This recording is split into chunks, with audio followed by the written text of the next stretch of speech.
welcome to this evening's talk. It's the keynote address at the annual Symposium of the Harvard International Law Journal. I should say good morning as well to our speaker. So first I want to thank Roberta Mailey, Stephen Wong, Dean Yang, Yi Xian Sun, and the other students who were responsible for putting this together. They've done a marvelous job, a lot of work. And the panel I saw yesterday with Professor Roberts' co-author, Nicholas Lamp, and others was really excellent. Now, in introducing Professor Roberts, I'm so delighted the students asked me to do this. There's a lot of talk in academia about being paradigm shifting, helping people think of things new, changing how we see the world. And frankly, I'm skeptical about most of that. A lot of it is just self-indulgent academic rhetoric. But Anthea Roberts is one of the very rare people anywhere in the world who's really done this and actually done it more than once. So it's really quite stunning. Her talent was obvious very early on. Not once, but twice, she won the Francis Dayack Award given by the American Society of International Law to the most promising, best younger scholar. Not once, but twice. The best article by a younger scholar. She won the Australian National University Futures Award, the UK Leverhulme Award. So you can already see a pattern here across multiple jurisdictions and multiple continents. None of that should have been a surprise. She had first-class honors back home in Australia, and the University Medal at ANU. She was a Fulbright, Hauser, and Lipper Fellowship holder, all award holder at NYU. She won the Crawford Prize at back in ANU for her doctorate. I mean, everywhere, again, that same pattern, everywhere, just the top of the class, but really creative. Now, unlike many of us who might have shown some potential when we were young, but never really realized it, she not only bore this out, but has even done more, if you can believe it. So her book, she did lots of terrific scholarship about international law and international arbitration, but her book, Is International Law International, really has changed, I think, how people think about international law. It won the American Society for International Law Award as the best, most creative work book in its year. But I think even more than that, you read it and it just changes how you think about international law. You see the ways in which, whether it's the UK, France, the US, Russia, China, different major societies think differently about what constitutes international law, and that has profound consequence. And the parts I was most familiar with, the US, China, UK, were done so well. I mean, just incredibly thoughtfully, sympathetically, imaginatively. It's one of the few books I really wish I had written, although I'm sure I would not have been able to. She's won all kinds of awards since the 2010 League of Scholars Award for leading work worldwide in international law. She has a new book, which you're going to hear about momentarily, from Harvard University Press, called Six Faces of Globalization, which seems likely to do the same. Her teaching is in the same vein. She did a course very generously for our students this year in a off hour from the US, not off hour from Australia, that enabled many students who were not able to get here from East Asia and Australia Pacific region to take a course on geoeconomics. And I went through the reading list, which she was kind enough to send me. It was just really inspired, and no surprise again. She was an electric teacher here at Harvard, at Columbia, at London School of Economics, and now back in ANU. So any event, let me stop and turn the floor over to Anthea. Thank you so much for doing this. Thank you so much. And thank you both for the invitation and those incredibly warm opening words. I have such a soft spot for my time from when I was in Harvard. It was a really inspiring time. And I always love interacting both with the Harvard faculty and particularly the Harvard students. And I just wanted to say, I can see in the attendee list a number of students I had from the fall, and I just wanted to say hello to everybody, and I hope I get a chance to meet some more of you in years to come. What I want to present here is actually, you're the very first time that we're going to be presenting this book, so you're our guinea pigs, and so feedback will be helpful afterwards. This is the book that I'm doing with my co-author Nicholas Lamb, who I believe is also on the line and you heard from yesterday. And it's going to be due out in October. And so this is the sort of sneak preview of some of the things that we do in the book. And the book is called The Six Faces of Globalization. And to understand why we call it that, I guess it helps to put ourselves back in the mindset that we found ourselves and many others found themselves in 2016. Where we really started to see this pushback against globalization come to the fore.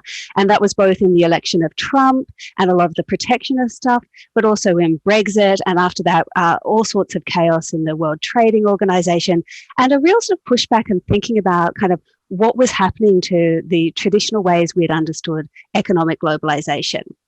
And I guess when Nicholas and I were sort of experiencing this sort of early stage of confusion, it reminded us a little bit, the confusing debates reminded us a little bit of a scrambled Rubiks Cube, because there were so many different ideas about like what was wrong and what was right, and was it protectionism, and was it China going to take over the world, and how did you fit climate change in?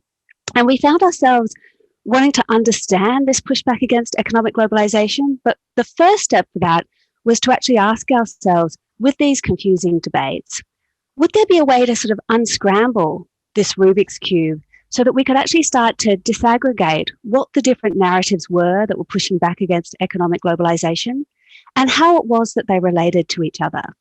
And that was really the starting point for this book. So let me give you a basic overview of the narratives, the six faces of globalization that we ended up sort of uncovering in our research and how we fitted them together on the cube. So we begin the six faces of globalization with what we call the establishment narrative.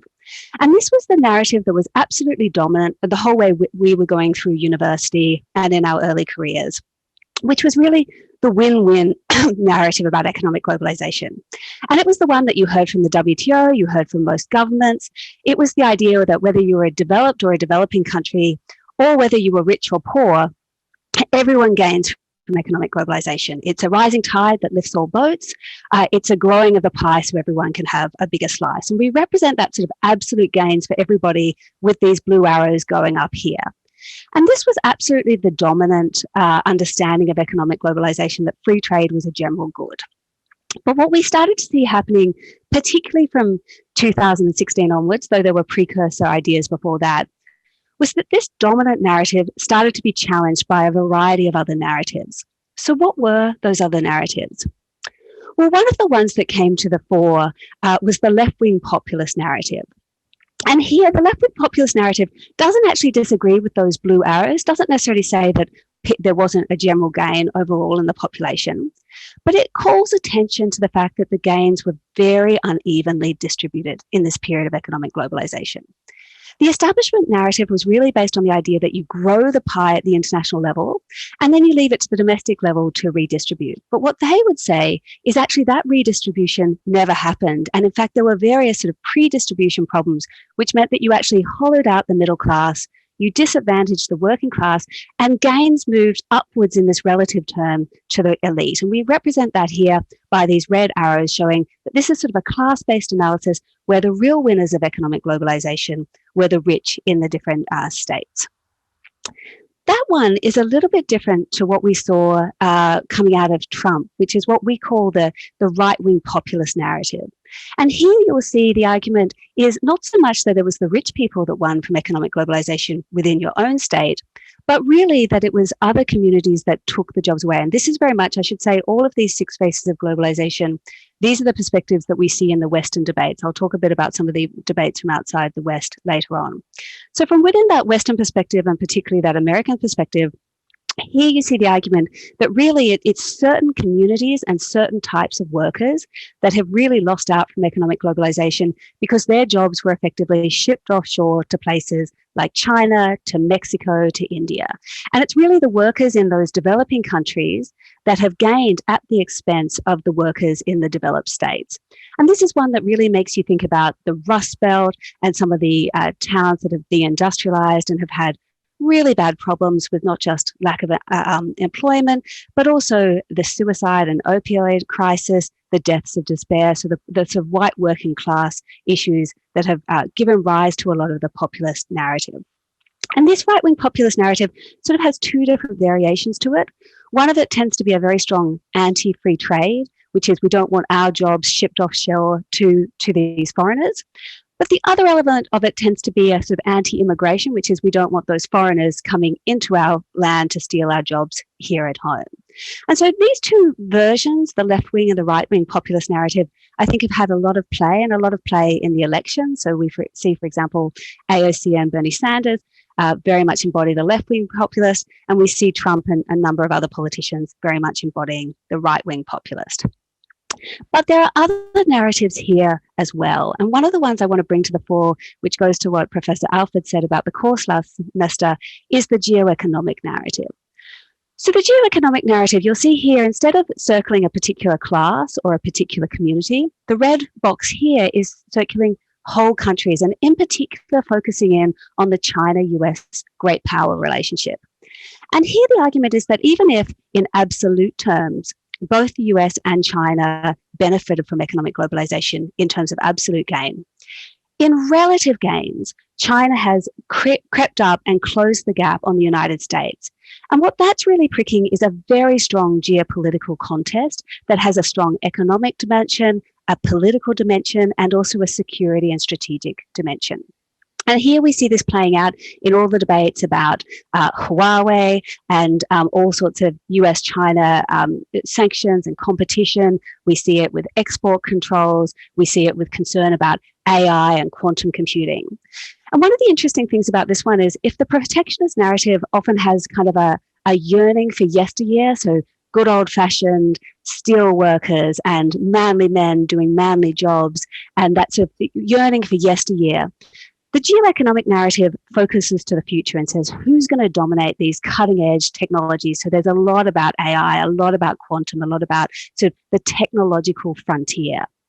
And that brings us to one more narrative that we should put on this line, which is the corporate power narrative. And this one, when we're thinking about those tech giants, we should actually start to think, well, maybe it's actually not particular classes that have won, or particular communities, or particular countries that have been winners and losers of economic globalization. Maybe the way to understand what's actually happening is that power has gone to these big multinational corporations that have been able to offshore jobs, so they disadvantage their workers at home, but they also don't offshore good jobs to these developing states. They effectively offshore bad jobs that don't have the same healthcare and environmental standards. They're able to sort of globalize their markets, globalize where it is that they can do production, but then they're able to hop, skip and jump around the world and sell everywhere and not necessarily pay significant taxation on that. And that's particularly true for the corporate power giants in the tech area, where a lot of it is based on IP, which doesn't physically locate anywhere. So they choose to physically locate that in places like Ireland that have incredibly low taxation rates.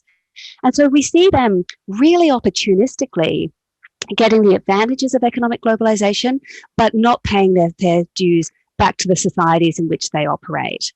And so those are sort of 5 different narratives, but it was in the process of doing this that we really came to realize that there was another narrative we needed to take on board seriously. And that's the one that we would call the global threats narrative. And nobody could live through 2020 without being very aware of this narrative. I should say that I started 2020 in the terrible bushfires in Australia and actually getting caught in one of the big sort of inferno areas, and sort of saw this firsthand, Australia's experience of some of the threats that really brought home climate change in a very visceral way. And we were just through recovering from that when, of course, the world gets hit by the coronavirus. And interestingly, the first reporting of the coronavirus to the WHO and those terrible fires in Australia, they both happened on the 31st of December of 2019, but they spread around the world, creating a sense of threat that we really helped to capture with this global threats narrative. And this global threats narrative is a bit of a mirror to the establishment narrative in that it is also kind of collective, that we're all in this together. But instead of us all being in this together and all winning, the idea is that we're all in this together. And if we don't change the way that we approach economic globalization, we're all at risk of losing from unsustainable economic growth. And we see 2 real variants of this global threats narrative.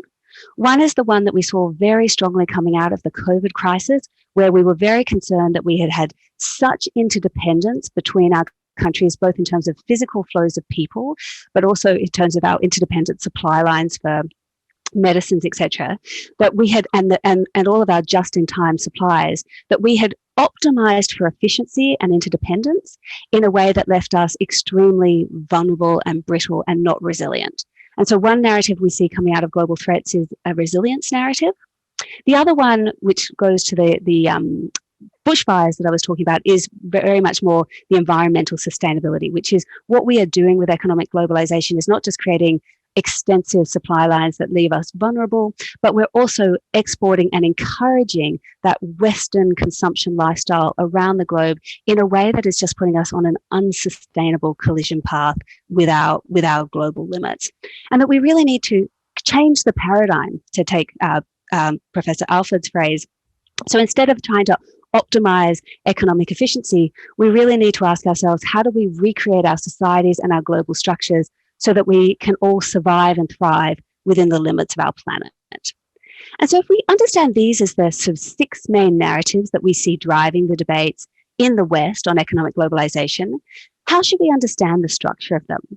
Well, here we think that you should understand that the establishment narrative, which we put on top, is a win-win. Everybody wins from economic globalization. It really doesn't matter who you are.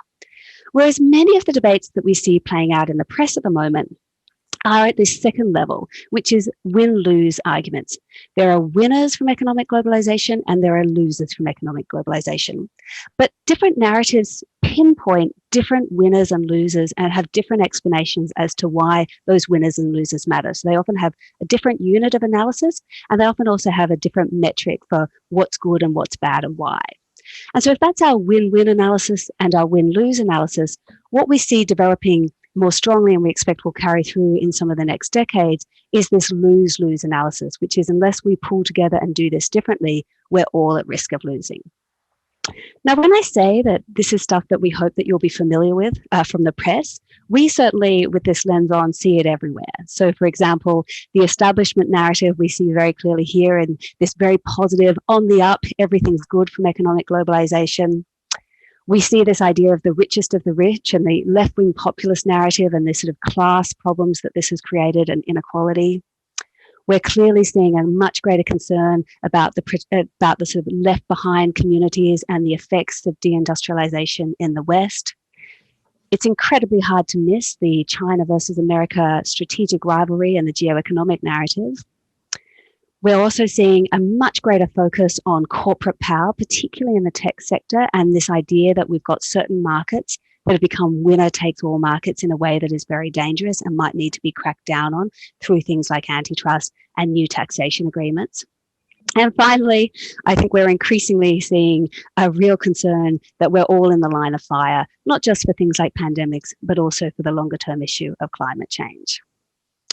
Now, how do we understand these narratives when we start to unscramble the Rubiks Cube? And here, I think the way that we ultimately decided it was not only did we have 6 narratives that we sort of found when we unscrambled the Rubiks Cube, but those 3 different levels are also mapped onto our cube. So on the top of our cube, we have the establishment narrative, which is the win-win. In the middle of the cube, we have the 4 different win-lose arguments. And when you flip the cube over and try and look for a new paradigm, that's where we see a global threat narrative. And so that gives you an idea of the sort of 6 main faces of globalization and how it is that we disaggregate them and also relate them to each other.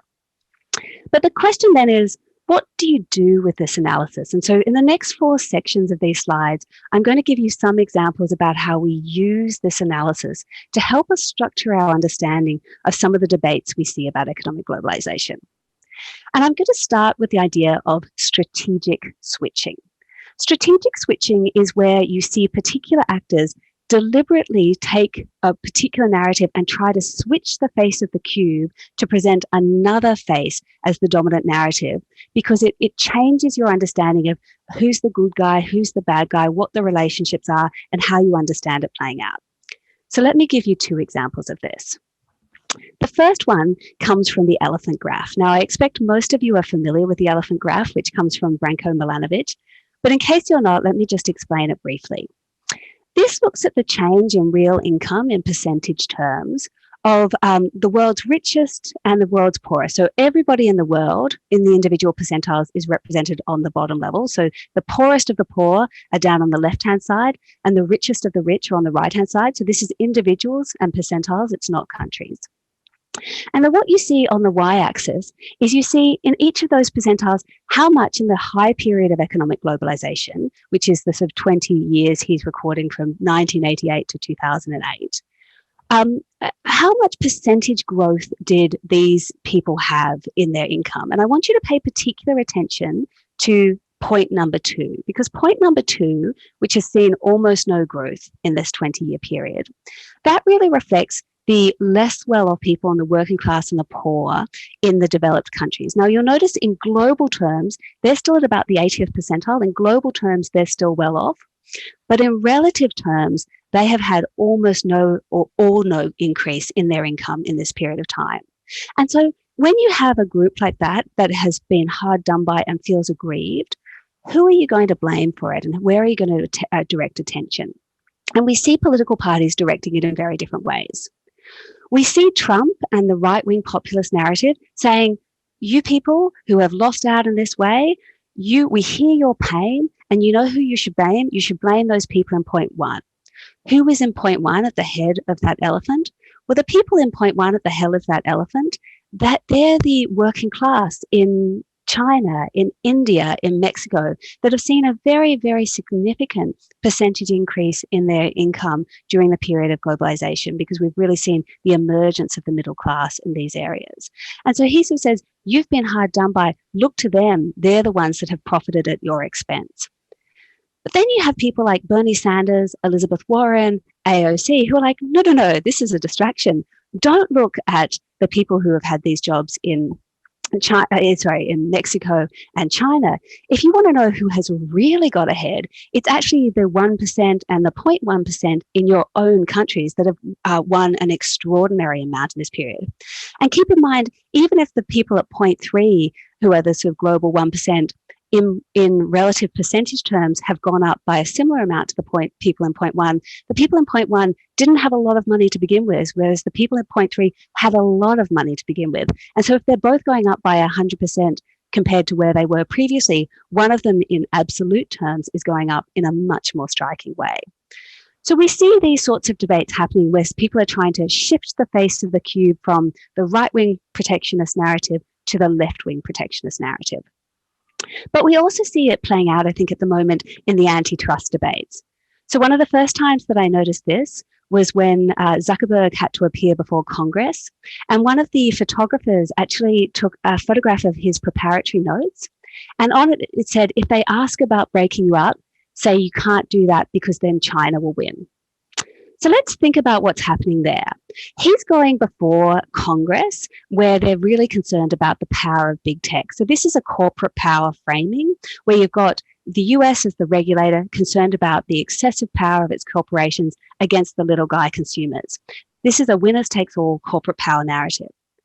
What does Zuckerberg do?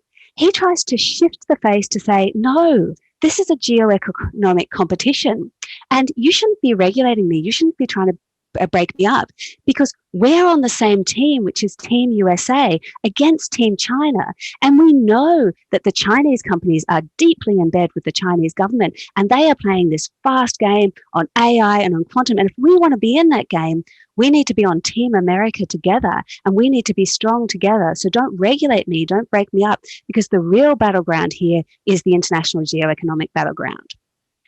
And in response to this, you see scientists all over the world saying, no, don't do that. Don't create this as a geoeconomic competition between China and the United States. If we want to deal with some of our collective challenges like climate change, we need all of our scientists to be able to work together and to do things like come up with vaccines and come up with ways to deal with the financial crisis. So this isn't us against them. We're all in this together.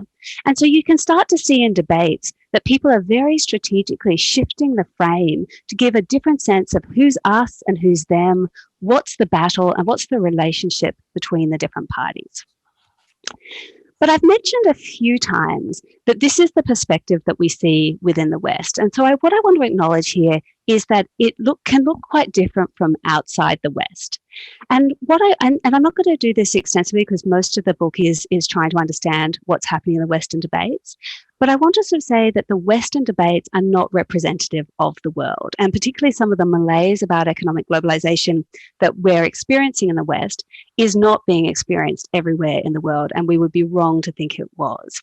But also because of the dominance often and the insularity of the media that we watch, we tend to watch our own media and not watch things from other parts of the world. So it can sometimes some perspectives can be missed. In saying that, I should also say there is no one perspective per country. What we see, of course, in the US and elsewhere is we see multiple narratives by different actors, and we see the same thing happening elsewhere. And we also see the same 6 narratives popping up in many countries around the world. So the establishment narrative, for example, there are many political leaders in many countries that endorse the establishment narrative, and we see various other narratives like the global threats narrative has got some very strong support from the global south.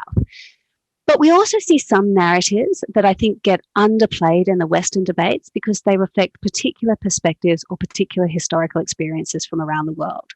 And so while we're not trying to do this exhaustively, let me just give you 4 illustrative examples of some of the narratives that are more prominent, we think, outside the West than inside the West. So the first one I'm going to give you is a one that has a longer historical lineage, which is the neocolonial narrative. Because what you often find in the assumptions in the Western debates at the moment is that the West and the developed states are the ones that have been losing from economic globalization, and that many of the winners have actually been developing states.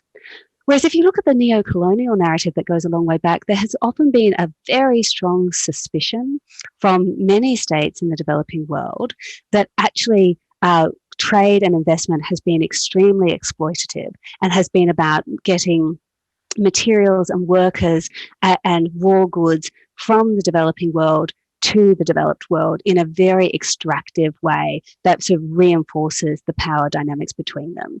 And this has been articulated for many years as a neocolonial narrative. We see it in international law, for example, by people who write about third world approaches to international law, which is a very strong sense that there is a transnational capitalist class, and that includes not just the developed states, but also the IMF, the World Bank, and major multinational corporations. Now, this one, which really casts the developing states as the victim, is quite different to another narrative that we started to see developing several decades ago, which is what we call the Asia Rising narrative. And that's one that's really coming to the fore now, which is the idea that the West used to dominate economic globalization and economic production. But really what's happened, and trade and investment has been a large part of this, is that Asia has come into its own, and we're now going to be entering into the Asian century because they have a really positive experience with a lot of economic globalization. And so some of the very same doom and gloom that you see in the West about economic globalization, you see the flip side in many places in Asia that have had a very positive experience on the whole with economic globalization. There are many different sub-narratives to the Asia Rising one. There are sort of the miracle ones about the smaller economies that were able to industrialize, and there's a question, is this economic sort of openness, or is this direction by their governments? Debates about that. We see some of these Asian Rising narratives that are very strongly China-focused, that it was really the rise of China and the rest, whereas others focus on sort of the sleeping giants of China and India that have both woken up and have these fundamentals that mean that in population size, their economies are always going to be very significant. But what's very different about these two narratives is one is about the exploitation of developing states, and the other is about at least some developing states managing to move forward in a really positive way. This, interestingly, is a little bit different to the narrative we call the against Western hegemony narrative. And China plays a particularly interesting role here because when you see someone like President Xi, sometimes he's embodying the establishment free trade, pro-trade narrative. Sometimes he's embodying that Asia Rising, you know, we were great and we're going to be great again, and we're doing this through openness to the world. And sometimes he's with Russia in this sort of against Western hegemony narrative, which is there is not one size fits all of globalization, and we don't want your model, and don't try and force it on us. And you see that most clearly in the area of cybersecurity, where we're really seeing very different approaches to the internet.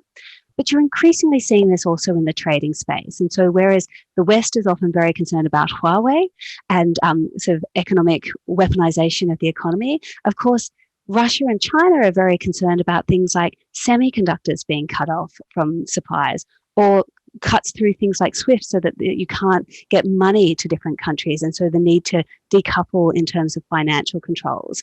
And so I think China's inhabiting this very interesting space at the moment between that kind of establishment Asia rising narrative and this against Western hegemony narrative.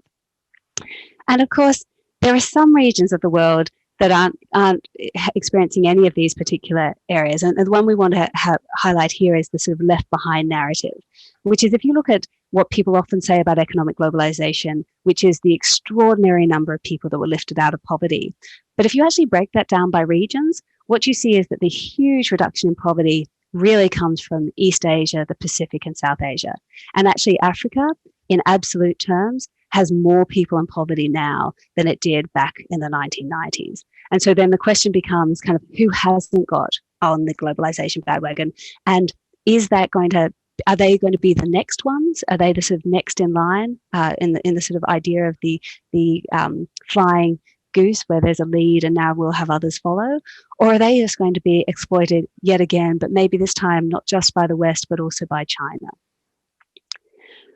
One of the reasons that I highlight these different narratives is just to make us very conscious of different perspectives, both within the West and across some of the Western and non-Western perspectives. And one of the things I hope you take away from this is the importance of looking at different perspectives when we seek to analyze narratives. There isn't one true story. There are many faces of globalization and many perspectives that color the way that we see things.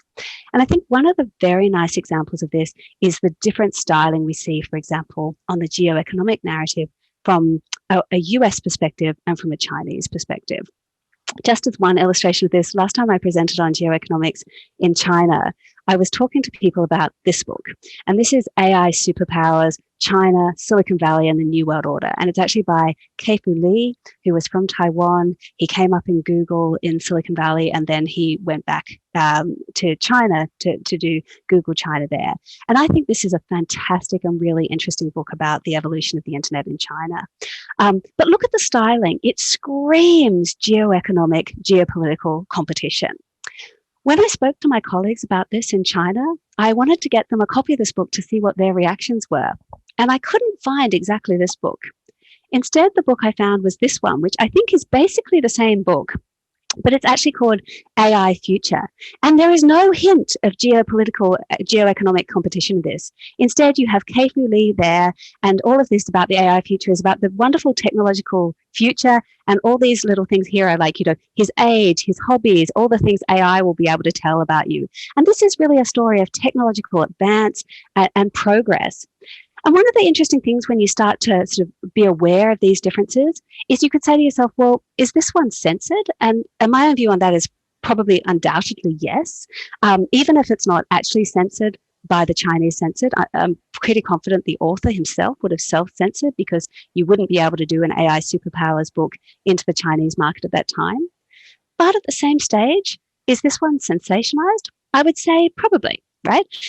It's not that there's no reason for concern over companies like Huawei, but I think there is a very strong rhetoric that's coming up at the moment that's sensationalizing some of these things. And certainly from my experience, if you want to sell books, going with something like that probably is the way to go. Okay, so where does this take us to now?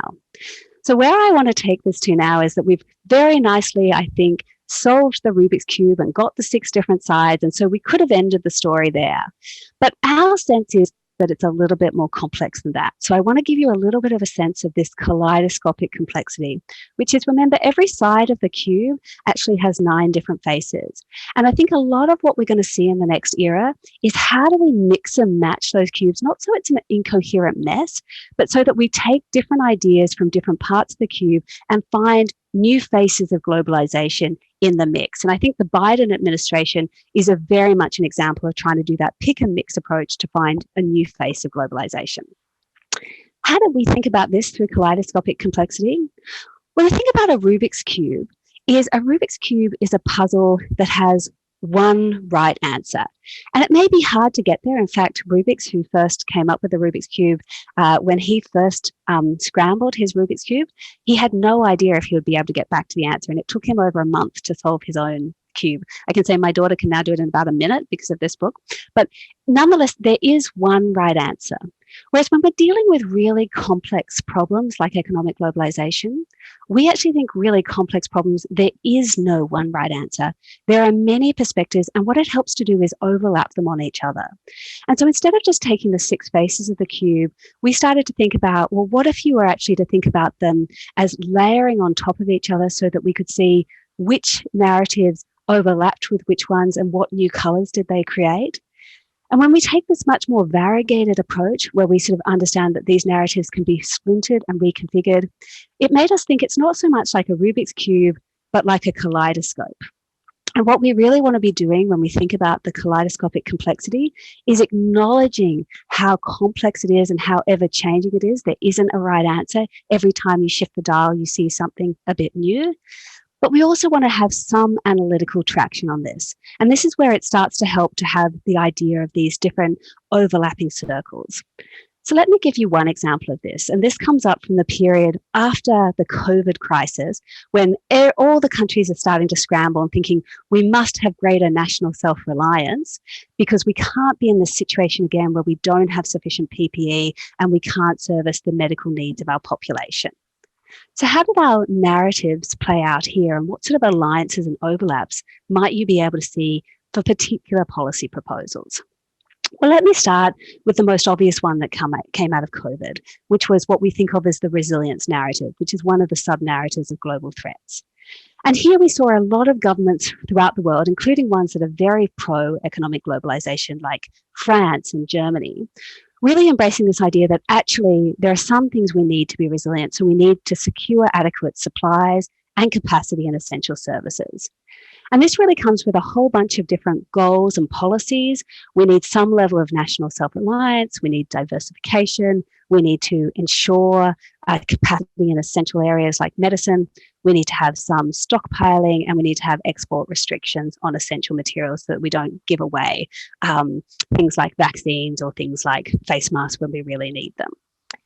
Now, when you look at these particular policy proposals, it's interesting to think, well, how do they overlap and differ from some of the proposals by some of the other narratives? And one of the other narratives here that I'm going to show you is the protectionist narrative. Now, the protectionist narrative is less concerned about securing adequate supply lines and more concerned about trying to rebuild domestic manufacturing at home. But what you can see there is that that actually can have some real overlap with the resilience narrative about, for example, supporting this idea of national self-reliance. We shouldn't be relying on supplies that come in from India or from China for things like medicines. We should be rebuilding supply lines at home and bringing back manufacturing. But there are some policies that they would have in common. There are others that are quite different. So, for example, the building a domestic capacity is something that's strongly supported by the protectionist narrative, but isn't necessarily essential to the resilience narrative. Some of the sort of import and export restrictions that you would see for the protectionist one and attention to sort of competitive gains vis-a-vis other countries are not really part of the resilience narrative. But they also intersect in interesting ways with a final narrative that I'll show here as just an example, which is the geoeconomic narrative. So if you can imagine that the resilience narrative might, for example, be saying we need to make sure that we have sufficient supply lines on things like medicines in general, because they may be cut off for no one's fault from friend or foe. The geoeconomic narrative is like, no, we need to be particularly careful because our medicines come from China and China is a strategic foe, and therefore we need to make sure that we have our own resources so that we can't have this weaponized by a strategic foe. And that sort of then suggests we need to impose certain restrictions on imports and exports. We need to build up our own capacities. But also, interestingly, what you start to realize is that there are some areas of overlaps between these narratives and some areas that aren't. So let me just give you an example of that. If you look at the overlaps of these narratives, what we see, for example, in diversification is that from a geoeconomic perspective and a resilience perspective, if you and your allies and like-minded can get together and diversify your supply line so that you're sharing it with each other, then you satisfy both of those narratives and you could get a coalition of people of both narratives. But that doesn't help you at all with the protectionists who really don't want to have stockpiling or diversification among allies. They want to have it built and manufactured in manufacturing at home. And so we start to use these different narratives and overlay them on each other to kind of project forward some of the debates we're seeing, to start to see what overlaps there might be and what new alliances might be formed. And we've actually found that to be quite a helpful way of understanding future debates. So this leads me to the final part of the talk and to a concept of integrative complexity. And this goes a little bit to what Professor Alford was talking about at the start. So let me connect the dots. What kind of project is this? So this is a very unusual project for the Academy of today. The Academy of today tells you to narrow in a very specific way and rigorously prove that one particular thing is correct using empirical methods. This is not that project. Instead, what we are doing is taking a macroscopic approach to try and understand many debates and how they connect. And we're also sketching particular narratives, and we actually do that from the inside, looking at various sources in a much more emotive and almost artistic way to try and sort of understand empathetically what the perspectives are and how they overlap and how they differ. What kind of project is this? This kind of project is what psychologists would call a project of integrative complexity, which is when you're looking at very complex issues, you need to adopt an integrative complexity approach, which really has two stages. The first stage is that you need to be able to differentiate. So you need to be able to take this kaleidoscopic complexity of a mass and start to differentiate into different perspectives, different ways of looking at a problem. And in doing that, you often need to take a much more sort of empathetic approach of not black and white, good versus evil, right versus wrong, but understanding there are not just many perspectives, but there are many shades of grey. And you need to understand those different shades of grey empathetically to understand how different people can be the hero in their story or the victim in their story. And if you want to get a handle on something like economic globalization, you need to see it in the round. So the first thing you do is differentiate, which is what we do, for example, with the 6 narratives. But the second step is you need to find ways to integrate. And that's what we do by putting it onto the Rubiks Cube. We start to ask ourselves, not just what are the different perspectives and how do we differentiate them, but also how can we integrate them into a global structure that provides some sort of a way to work through these different perspectives that gives you a framework for thinking about what's similar, what's different, and also allows you to do things like the overlapping diagrams that search for commonalities, but also incommensurables. One of the things we really noticed when we did this project was that many of the narratives were embodying different values. And so instead of just looking for economic efficiency, some of them were embodying values like the right-wing protectionist one of some of the traditional values of traditional community and the importance of actually being a producer and having stable families.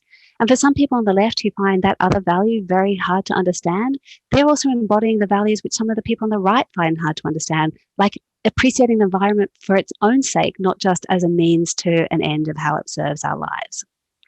So this is a project of integrative complexity, and one that I think we can adopt when we look at other complex issues.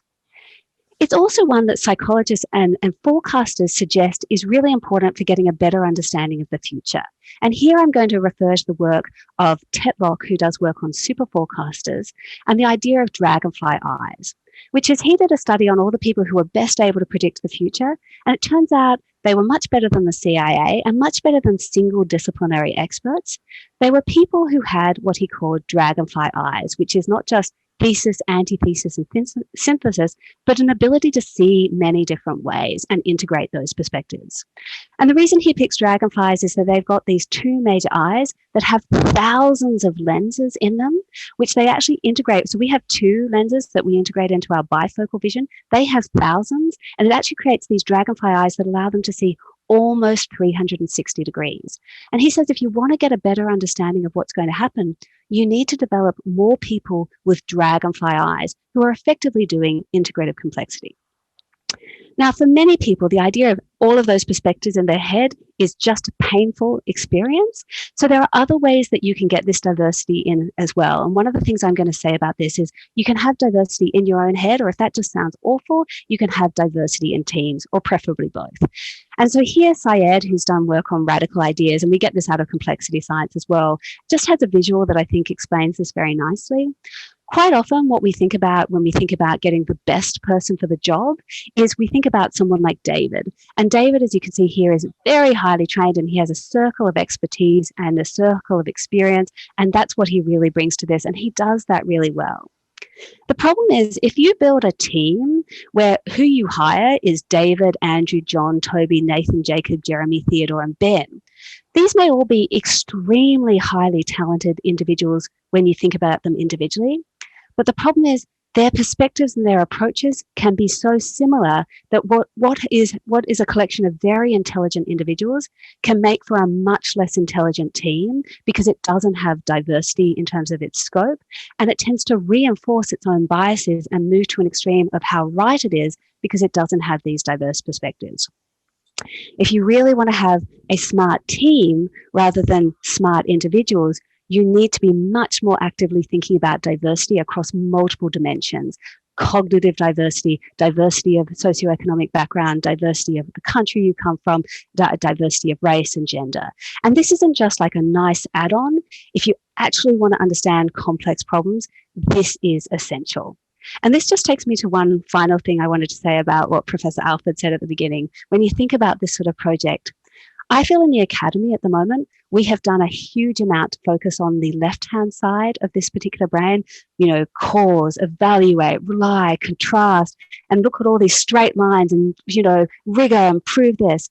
But actually, when we want to understand complex problems, new problems, evolving problems, but also other people's perspectives that are not necessarily our own, this right-hand side of to intuit, to sense, to dream, to imagine, this is often where creativity and empathy comes from, and we could do with a little bit more of that. And so one of the things I'd say that was just so beautiful working on this project with Nicholas is that he has this beautiful ability that I often fly up and kind of do macro perspectives, and he is deeply and textually involved with the narratives and telling people's stories in an incredibly beautiful way. And I realize that I'm very drawn to people in the academy who have this more artistic side to them. And so I guess the question at the end is, if in 2016 we saw the world falling apart, will we see it being pieced back together? Well, I certainly hope so, but I don't think it's ever going to be what it was before. I think it's going to be something quite different. And I think that the different faces of the Rubiks Cube for us have really made us think about different possibilities going forward. So if this is a taster, let me just say this has just gone up on Amazon, which is the new book with my co-author Nicholas. It's available for pre-order now. This is the first time we've presented on it. So if you had feedback and ideas, we'd love to hear them. But thank you very much for being our guinea pigs today. Thank you so much, Professor Roberts. I think this is definitely fascinating, and it's a great honor to, be the first platform for you to present, your new book. So congratulations. I know Professor Nicholas Lamp is also here, so congratulations as well. So maybe I can turn to Professor Alford first. I wonder, do you have any comments or, questions that you can use your privilege to share with us before we open the Q&A session? Well, thank you. So I just want to say how stunning and wonderful it is. I feel everything I said at the outset and much more. And I certainly agree. Indeed, Anthea, just the other day, talking to a group of law students, making that very point about the two sides of the brain. And to be an effective counselor, you really need all the nonlinear qualities on the other side about sensing and understanding and passion. ECM, why don't we call on the students to ask their questions? And I'm happy to jump in later if there aren't enough, but let's give the students a chance first. Sure, of course. So I think I just saw one of the questions from our attendees. And if I may rephrase this, I guess the question is to what extent we should be critical to, the 6 or more ways of interpretation available. So in that sense, I guess this is a question, from, the professor of regulation and legislation. And the questions would be, despite the fact that there are multiple ways of interpretation, is there a better way to do so, or is it a better combination? So yeah, thank you. So this is a really important point, and one of the things that happened early on in the project is people were like, "Oh, okay, yep, we can see those 6, but which is right?"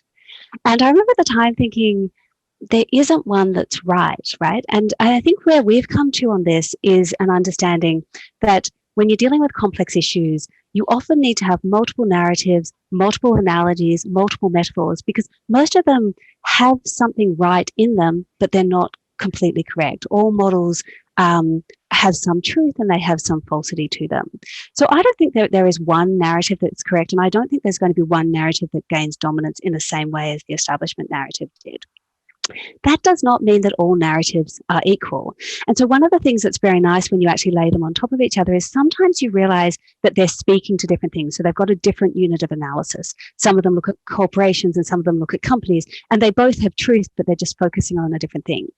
But other times you realize that some of their claims are partial. So for example, there is a big debate about the people in manufacturing who have lost their jobs between the right-wing protectionists who say those jobs were shipped offshore to China, and the establishment narrative who say those jobs were largely taken because of technology. Now, I think there's a bit of truth in both, but you can actually start to look at those issues empirically. And so one of the things to think about is when you see a tension between the narratives, that's often a place that you want to dive in further to find, well, what is the empirical basis for that or not?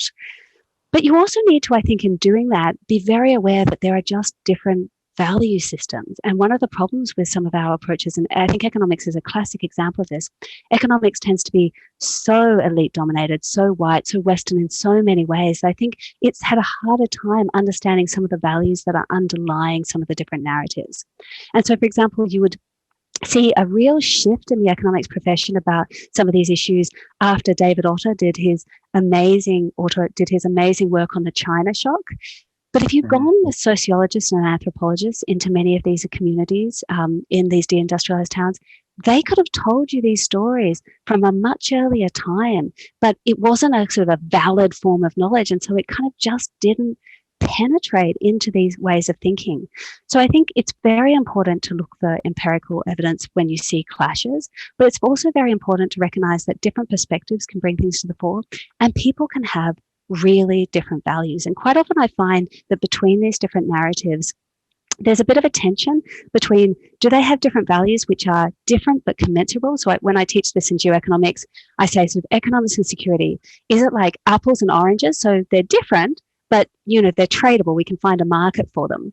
Or is it like love and money, where if somebody said to you, like, can I give you $1 million to marry you? You would find that just offensive, at least in our cultures at the moment, right? Because they're not meant to be tradable, even though we actually know that men that are very well off are much more likely to get married than men that aren't well off. So there might be some subtle trading happening behind the scenes. But the point is that different narratives can embody different values, and sometimes these values are incommensurable, and so there isn't a right or a wrong one. That's why we have things like democracy. That is very insightful, and also building on the questions submitted by our attendees, I guess my follow-up questions would be one about incentives. How could we really achieve, or this sort of more holistic view of understanding the effect of globalization, and in particular, how could we push some of the supporters of those narratives, the ones who have taken the benefit of being partial, to actually taking into account of the different dimensions of different communities and different narratives?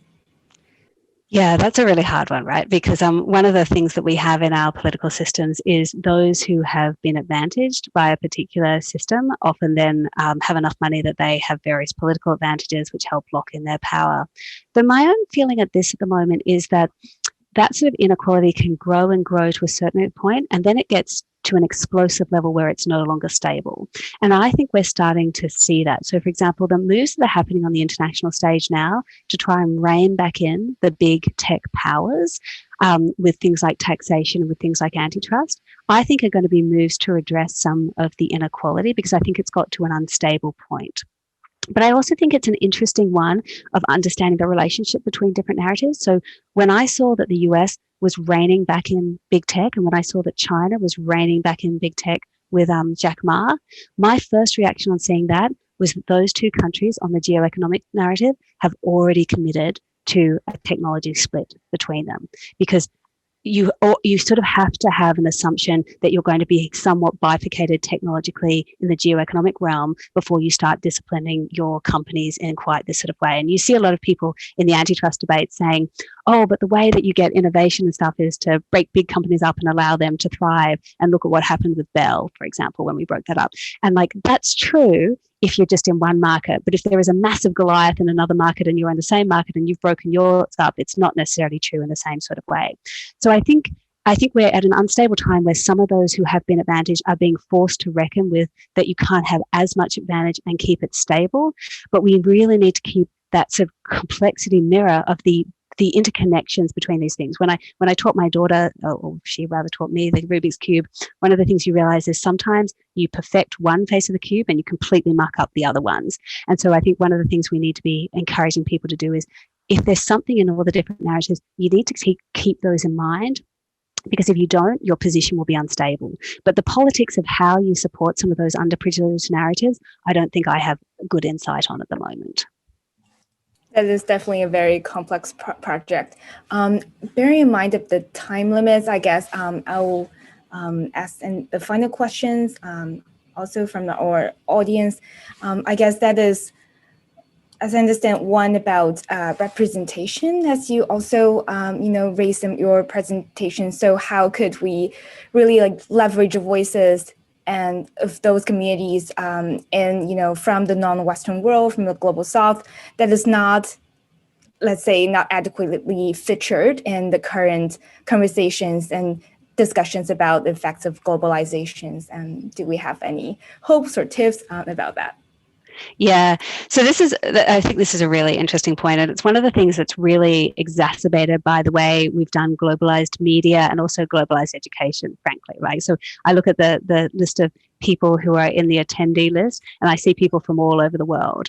And some of your faculty members will be from all over the world, but a huge number will be from America, right? And so we find these sort of asymmetries. It's the same with news. A lot of it will come out of the West and will go around the world, but it won't necessarily take it on board in various ways. One of the interesting places where you're seeing this challenge, I actually think, is in Hollywood, where you're seeing a real rise of things like, was it Rich Crazy Asians or something like that? We're seeing a much greater rise in popular consciousness now about trying to understand some of the other regions of the world, particularly ones, though, where US often feels some sort of concern. And so there's often like a strategic element to that as well. But it's starting to have like a cultural effect. But it's also a fascinating example where you see, so you often see a disconnect between like Silicon Valley and Washington, D.C., but you also have this really interesting disconnect between Hollywood and Washington, D.C. And so it's another really interesting example of this, that they're sometimes giving voice to some more Chinese perspectives and approaches because they also want to sell into the Chinese market. But that's also creating limits as well. And so, for example, you've never seen a Hollywood movie that does Tiananmen Square, because you would actually get blacklisted, not just from the market, I think, on that particular movie, but potentially more broadly. And so we're seeing some really interesting tensions. So I think one of the things to think about in this sort of diversity is it's incredibly important to have some of these international experiences, and the sort of colleagues that you meet through doing this are going to be with you for the rest of your life, and they're really important. But we also need to have greater diversity within our own countries. And that doesn't just mean things like gender and race diversity. I also think that means ideology and viewpoint diversity. So one of the things we're seeing in some of the academies at the moment is of 9 out of 10 social scientists being left-leaning. And, I'm very sympathetic to left views just on a personal level, but actually for us to have a sort of proper understanding of different approaches, some ideological spread is actually also incredibly important. And I think that we have underplayed some of those perspectives because there isn't enough socioeconomic diversity and isn't enough ideological viewpoint diversity. So I think this diversity point is really important. And I also think, going back to the point that Professor Alford made about those two sides of the brain, we also need cognitive diversity. And I think there are a lot of things that we're doing at the moment that are really privileging certain cognitive approaches, which are very important cognitive approaches. But to think globally, we need to have a variety of cognitive approaches. And so there's some really interesting complexity work about that, that when you're trying to deal with complex problems, you don't just want the 10 best hammers, you want a whole variety of tools. And so that's a whole variety of perspectives, a whole variety of cognitive approaches, and diversity on many axes. Thank you so much, Professor Roberts. I think we are just at 7 p.m. right now. So I guess, and due to the limits of the time, we have to wrap up right now. But thank you again so much for being with us today. And also thank you so much for Professor Offer for giving us the introduction. I just want to quickly remind the audience that we have our next panel beginning quickly at 7:15. It's titled Reimagining the International Legal Order, with a very interesting panel, all HLS alumni with different geographic focus. And I personally think it's a very good panel to go to, with all the inspirations and new imaginations that Professor Roberts just bring us with. So thank you again, and thank you for being with us, and have a good night. Thank you very much.